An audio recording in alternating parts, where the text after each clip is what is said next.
When you look at the United States of America today, it's easy to see bright cities, fast cars, and busy lives.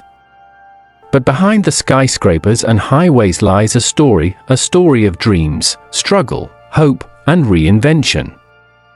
The land we now call America was once wild, untamed, and deeply connected to the rhythms of nature.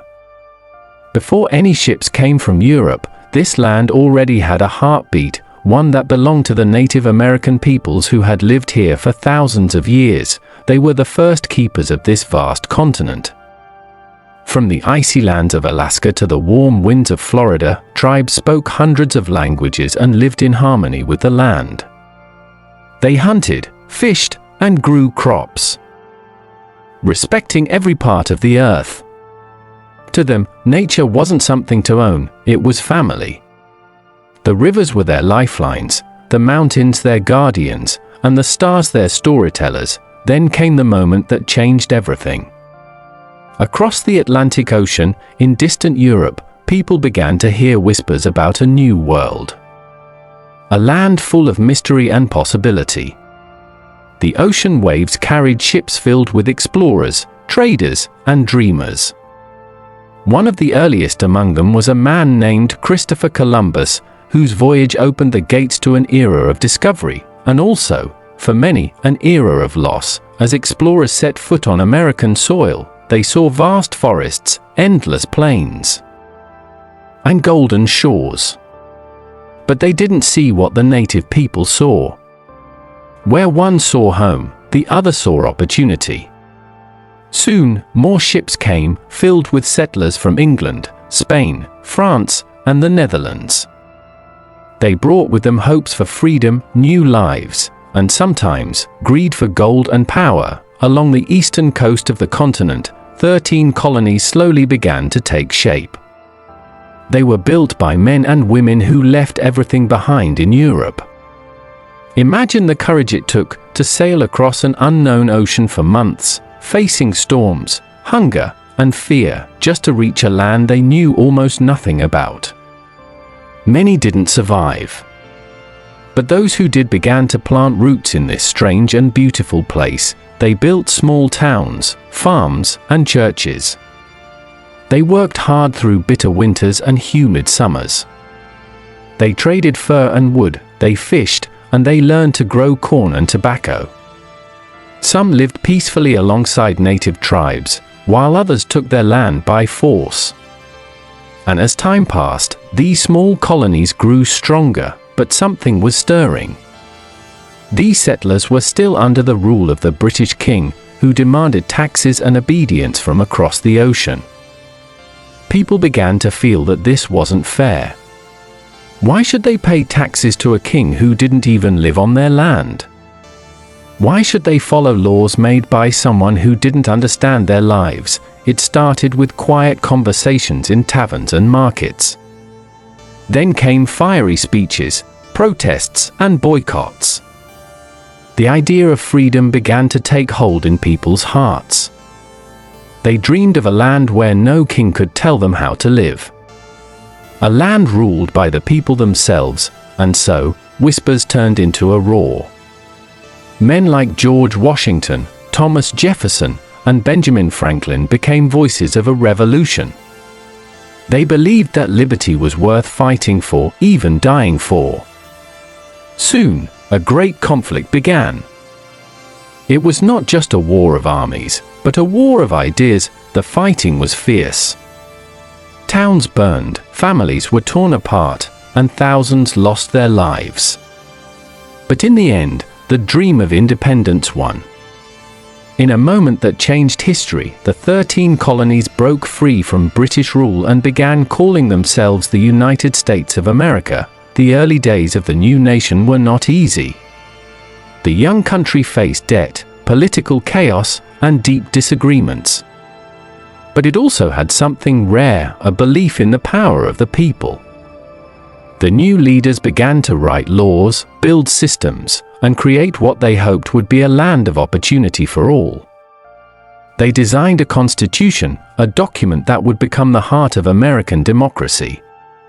It spoke of freedom, equality, and the right to pursue happiness, but as noble as those words sounded, the truth was complicated. The same nation that spoke of liberty still allowed slavery. Millions of Africans had been brought to America in chains, forced to work on plantations under brutal conditions. Their cries for freedom echoed through the fields of the South.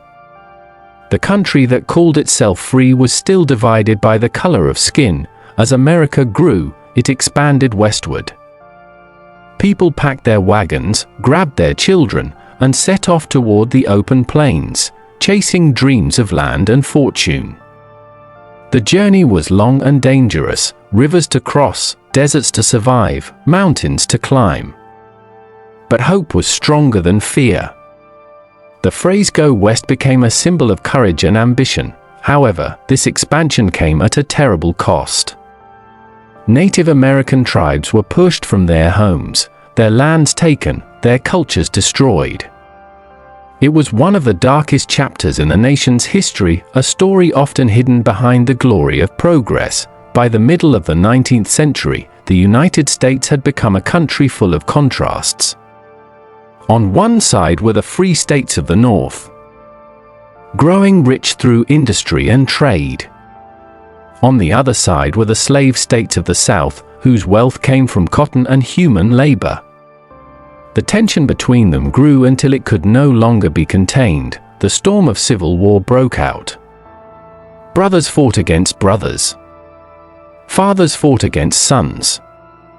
Cities turned into battlegrounds.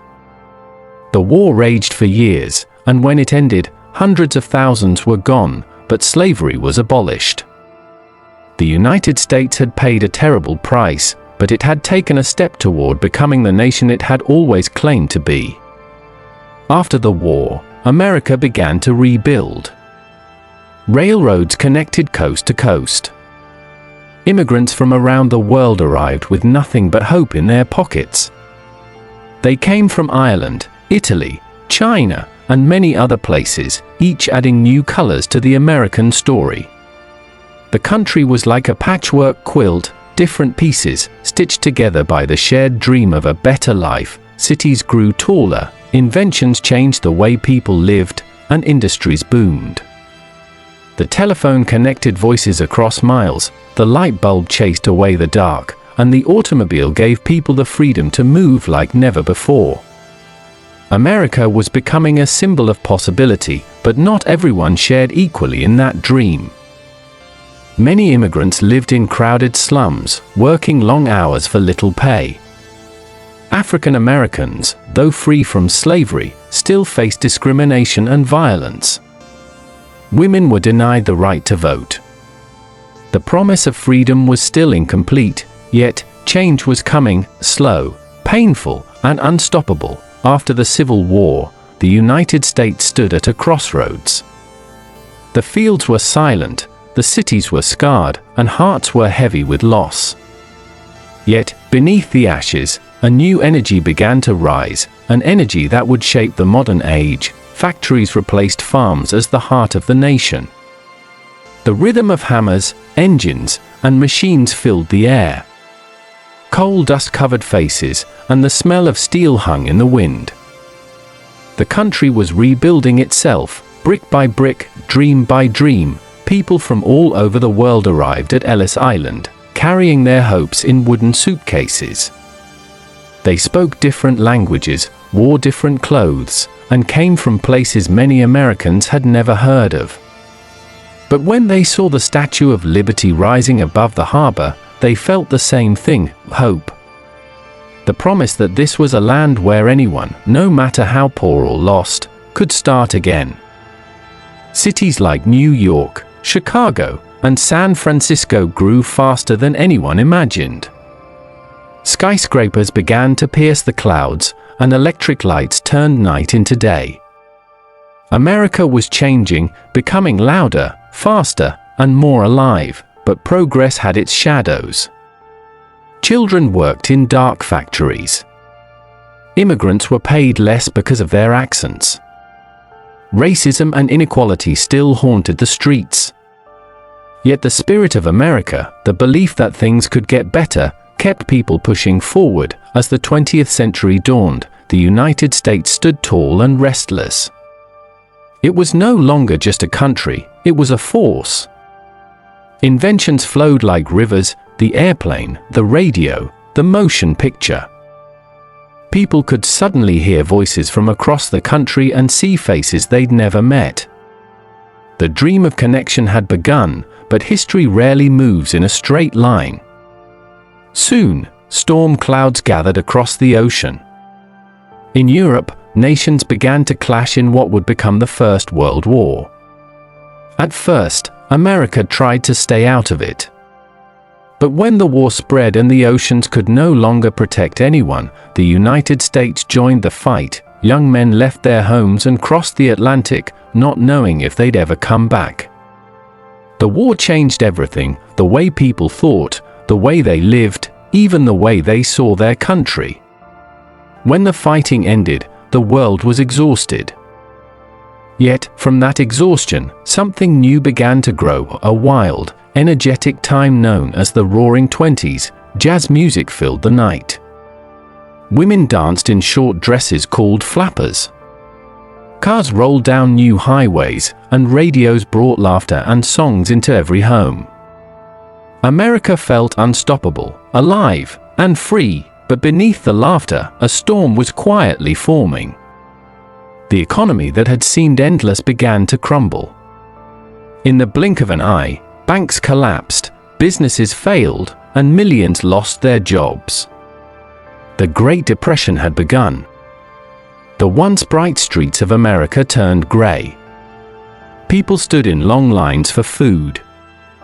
Families lost their homes and built small shacks called Hoovervilles on the edges of cities. Farmers watched helplessly as dust storms swallowed their fields. The American dream had turned into a nightmare, yet even in those dark years, hope refused to die.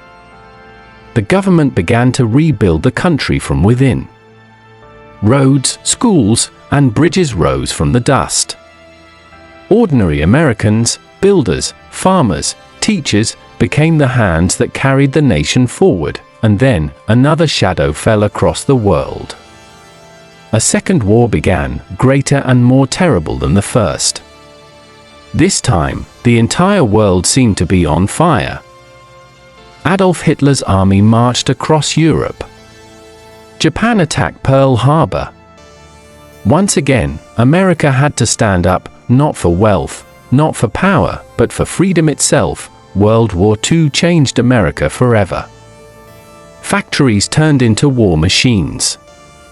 Men went to fight overseas, while women filled the factories at home. The image of Rosie the Riveter, with her rolled-up sleeves and determined eyes, became a symbol of American strength. Everyone worked, everyone sacrificed, and everyone hoped for victory. When the war finally ended, the world had changed beyond recognition. Europe was in ruins, but America stood strong. Soldiers returned home to a country bursting with energy and pride. New neighborhoods spread across open land. Families moved into small homes with white fences and green lawns. They called it the American dream. But not everyone could share that dream. African Americans who had fought bravely in the war came home to segregation and racism. In the South, they still couldn't vote or go to the same schools as white citizens. It was a wound that could no longer be ignored. Then, a movement began. It started quietly, with people refusing to give up their seats, with children walking miles to go to newly integrated schools, with voices rising in churches and streets.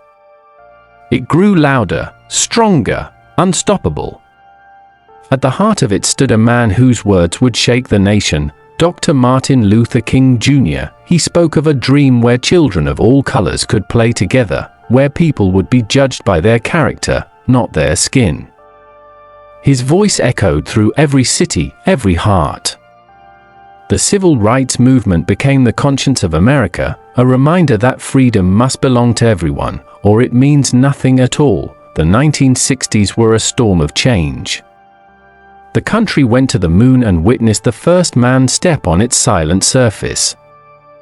It was a moment when the impossible became real.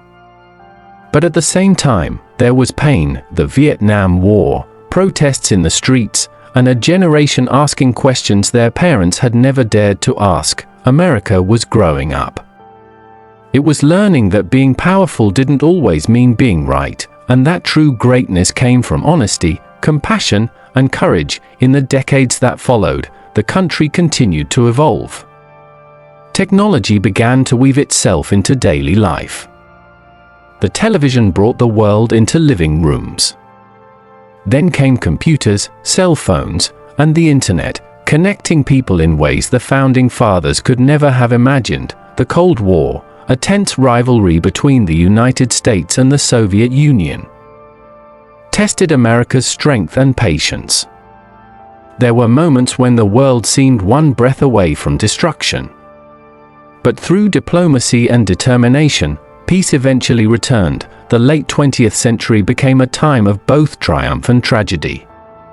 New voices emerged, voices demanding equality for women, for the LGBTQ community, for immigrants, for the poor. America was still arguing with itself, still trying to live up to its promise. Then came a day that would change everything, September 11th. The sky over New York City turned to smoke as two planes struck the Twin Towers. The world watched in shock and disbelief. Thousands of lives were lost in an instant. But in that moment of horror, the spirit of America revealed itself once again. Strangers helped strangers. Firefighters ran into flames.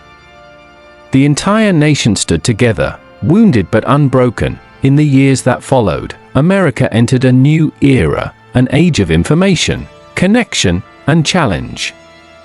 Technology reshaped how people worked, learned, and loved. Social media gave everyone a voice, for better or worse. The nation's strength was now measured not only by its armies or economy, but by its resilience, its creativity, and its ability to adapt. Today, when you look at the United States, you see a land of contrasts, of wealth and struggle, unity and division, innovation and reflection. But at its core, one thing has never changed: the idea that tomorrow can be better than today. That's what has always made America different. It isn't a perfect country, it never was. But it's a place built on a promise, a belief that people can rise, change, and create a future worth fighting for. Every generation adds its own chapter to that story. From the farmers who crossed the plains to the engineers who build rockets, from the activists who march for justice to the teachers who inspire the next dreamers, each one carries the same fire that lit the very first torch of liberty. And maybe that's the real story of America. Not the wars or presidents or inventions, but the endless, restless search for something greater, for fairness, for freedom, for a chance to begin again, because America, at its heart, isn't just a country. It's an idea that still whispers through the winds of its vast plains and echoes through the steel canyons of its cities. We can always do better. We can always begin again.